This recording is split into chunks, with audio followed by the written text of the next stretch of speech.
Hello नमस्कार आदाब। आप देख रहे हैं मलिक न्यूज। आज आपको हम बिहार में जो एनडीए का सीट बंटवारा है, बिहार में एनडीए में अटका है सीट का बंटवारा।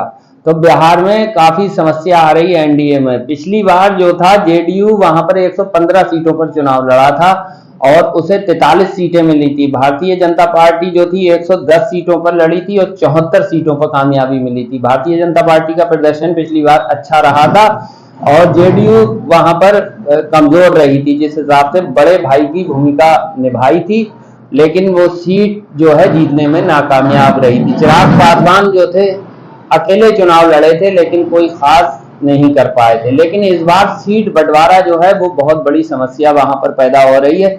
जेडीयू जो चाहता है वो बड़े भाई की भूमिका चाहता है और जबकि भारतीय जनता पार्टी भी वहां पर बड़े भाई की भूमिका चाहती है। अब देखना यह है वहां पर अब क्या होता है। लेकिन जो स्थिति बनी हुई है उसमें भारतीय जनता पार्टी का सीधा सीधा सा कहना है वो 115 सीटों से कम पर चुनाव नहीं लड़ेगी और जेडीयू जो चाहता है वो 120 चाहता है। तो 115 120 ये संख्या जो है ये काफी अधिक हो रही है पिछली बार के मुकाबले। और ऊपर से रह गया हम जो मांझी जी की पार्टी है, वो हम जो पार्टी है वो भी चाहते हैं कि हम 40 सीटों पर चुनाव लड़ें और चिराग पासवान ने सीधा सीधा सा ऐलान कर दिया कि वो भी 50 सीटों पर चुनाव लड़ेंगे। कुशवाहा जो हैं वो भी 15 सीटों पर चुनाव लड़ना चाहते हैं। तो इस तरीके से अगर हम सीटें वहां जोड़ें तो 320 सीटें होती हैं और 320 सीटें होने का मतलब ये है बिहार में है 243 सीटें।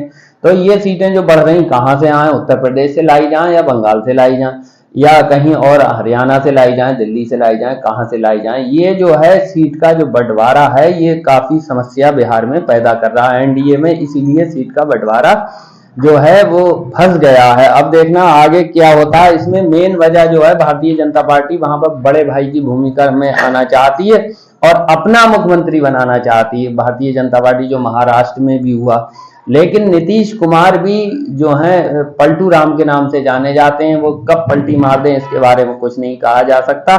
लेकिन अगर देखा जाए तो इस बार बीजेपी 118 पर लड़ जाती है और जेडीयू जो है 90 सीटों पर लड़ जाती है। चिराग पासवान को 20 सीटें दे दी जाती हैं, हम जो है 8 पर लड़ जाती है और 6-7 सीटें कुशवाहा को दे दी जाती हैं। तो अगर इस स्थिति में सीट का बंटवारा होता, लेकिन इस पर जो है क्या चिराग पासवान इस बात को मानने को तैयार हो जाएंगे और मांझी जी भी मानने को क्या तैयार हो जाएंगे।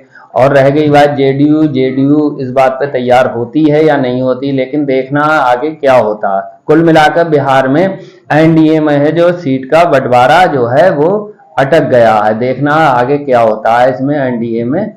जय हिंद, जय समाज।